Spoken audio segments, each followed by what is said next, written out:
Dalam sejarah para nabi, ada satu sosok yang penuh misteri dan rahasia. Dialah Nabi Khidir alaihissalam. Beliau bukan bagian dari 25 nabi yang wajib diketahui, namun namanya diabadikan oleh Allah dalam Al-Quran. Surah Al-Kahfi ayat 65-82 sebagai hamba yang diberi rahmat dan ilmu langsung dari sisinya. Menurut riwayat Ibnu Jarir dan As-Tabari, nama aslinya adalah Balya bin Mulkan bin Shi bin Arfakshad bin Sam bin Nuh alaihissalam. Keturunan mulia dari garis para nabi. Beliau disebut Khidir yang berarti yang hijau karena pernah duduk di atas tanah gersang. Lalu dengan izin Allah, tanah itu bergetar dan seketika berubah menjadi hijau dan subur. Sejak kecil, Khidir hidup di istana Raja Mulkan.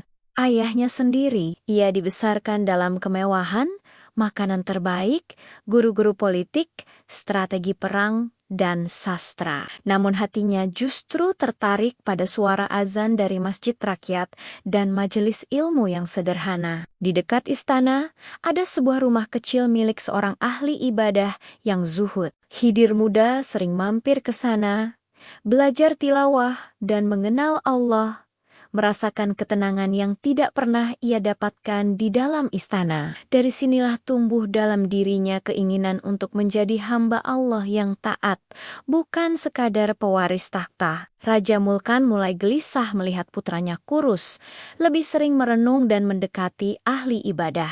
Ketika ditanya, Khidir menjawab lembut bahwa kerajaan yang sejati adalah ketaatan kepada Allah, bukan kekuasaan dunia. Jawaban itu membuat sang raja marah, karena merasa putranya mulai meninggalkan jalan politik dan kekuasaan. Untuk menormalkan putranya, Raja Mulkan menjodohkan Khidir dengan seorang wanita bangsawan. Di malam pernikahan, Khidir jujur kepada istrinya. Ia mengaku menyembah Allah yang esa, berbeda dengan keyakinan istana, dan berkata bahwa ia tidak mencari kesenangan dunia, tetapi ingin hidup dalam ketaatan. Istrinya bersedia menjaga rahasia itu dan berjanji setia, meski mereka hidup tanpa anak bertahun-tahun. Kemandulan ini menjadi bahan fitnah. Para bangsawan menuduh putra raja tidak mampu memberi keturunan. Raja memaksa Khidir menceraikan istri pertamanya dan menikah lagi dengan seorang janda yang sudah memiliki anak. Namun istri kedua ini berkhianat, mengadu kepada raja bahwa Khidir tidak pernah menyentuhnya. Raja pun murka, merasa dipermalukan di mata rakyat. Akibat fitnah itu, beberapa pengawal yang dekat dengan Khidir dihukum pancung. Istri kedua dijatuhi hukuman mati. Istri pertama, yang tetap setia menyimpan rahasia suaminya, melarikan diri dari istana. Ia kemudian menikah dengan lelaki salih bernama Hiskil, hijrah ke Mesir, dan kelak dikenal dalam sejarah sebagai Masitah, pengasuh putri Fir'aun yang mati syahid karena mempertahankan tauhid. Sementara itu, Khidir meninggalkan istana dan memilih hidup sebagai pengelana. Ia berjalan menembus gurun, singgah di desa-desa, membantu petani, menolong orang sakit, dan hidup sederhana. Ia kehilangan tahta, keluarga, dan orang-orang yang ia cintai. Namun justru semakin dekat kepada Allah.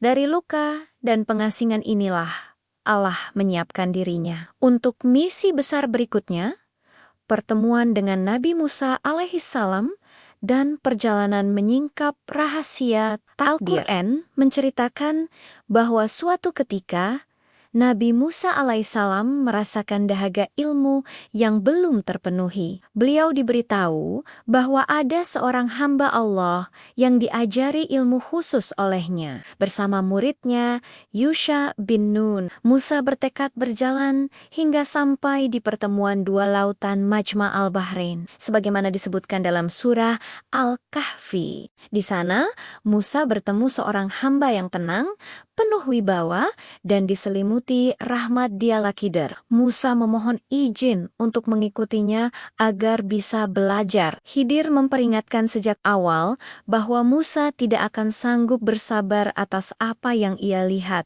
karena ia belum mengetahui rahasia di baliknya. Musa berjanji akan bersabar dan tidak bertanya sebelum dijelaskan. Dari sini dimulailah 3 peristiwa besar. Pertama, kapal yang dirusak.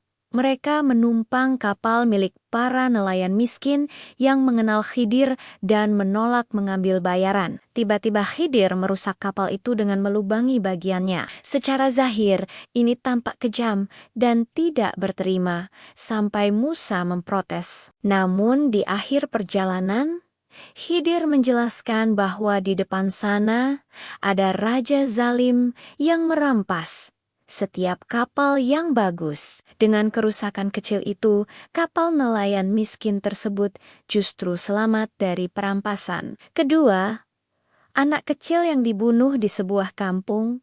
Khidir membunuh seorang anak yang tampak suci dan tak berdosa. Musa kembali tak mampu menahan diri, karena tampak seolah Khidir telah melakukan kezaliman besar. Di akhir, Khidir menjelaskan bahwa anak itu, jika dibiarkan dewasa, akan menjerumuskan kedua orang tuanya yang beriman ke dalam kesesatan dan kekafiran. Allah hendak menggantikan anak itu dengan anak lain yang lebih suci dan lebih berbakti kepada orang tuanya. Ketiga, tembok yang ditegakkan. Di kota yang penduduknya kikir dan enggan menjamu tamu, Khidir menegakkan kembali sebuah tembok tua yang hampir roboh tanpa meminta imbalan apapun. Musa mempertanyakan, mengapa tidak meminta upah saja dari orang-orang yang pelit itu? Khidir menjelaskan bahwa tembok itu milik 2 anak yatim,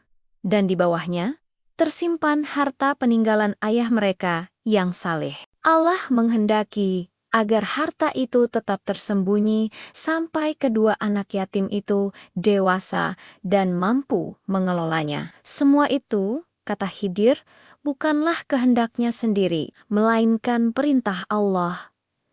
Setelah menjelaskan 3 rahasia ini, Khidir berkata bahwa inilah saat perpisahan mereka. Dari kisah ini kita belajar bahwa ilmu Allah melampaui pandangan manusia. Apa yang tampak buruk bisa jadi adalah penjagaan. Apa yang tampak zalim ternyata adalah rahmat dalam jangka panjang. Tugas hamba adalah bersabar, tidak tergesa menilai, dan yakin bahwa Allah adalah sebaik-baik perencana. Riwayat-riwayat yang dikumpulkan para ulama seperti Ibnu Katsir dan As-Tabari menyebut bahwa perjalanan Khidir tidak berhenti setelah berpisah dari Nabi Musa alaihi salam. Beliau kemudian menjadi pendamping dan penasihat ruhani bagi Raja Iskandar Zulkarnain, penguasa besar yang menaklukkan wilayah luas dari timur hingga barat. Dalam ekspedisi-ekspedisi Zulkarnain, Khidir mengingatkannya bahwa kekuasaan hanyalah titipan dan ujian. Ia menahan sang raja dari kezaliman, menasihatinya agar tidak merampas harta rakyat dan tidak mabuk oleh kemenangan. Keberadaan Khidir menjadikan penaklukan itu bukan sekadar ekspansi kekuasaan, tetapi juga ladang keadilan dan ibadah. Salah satu kisah yang masyhur adalah pencarian Ainul Hayat, air kehidupan. Zulkarnain dan pasukannya disebut melakukan perjalanan jauh menuju lembah tersembunyi. Namun pada akhirnya hanya Khidir yang sampai ke mata air tersebut dan mandi di dalamnya. Dengan izin Allah, air itu menjadi sebab dipanjangkannya usia Khidir, sehingga ia dapat hadir di berbagai zaman dan tempat, mengajarkan hikmah kepada hamba-hamba Allah yang terpilih. Sebagian ulama menyebutkan bahwa Khidir masih hidup hingga kini, sementara sebagian lain berbeda pendapat. Namun semua sepakat bahwa beliau adalah tanda dari luasnya kekuasaan dan ilmu Allah. Dalam banyak riwayat, Khidir digambarkan muncul sebagai sosok asing yang saleh, kadang menolong musafir, kadang memberi nasihat singkat yang mengubah hidup seseorang,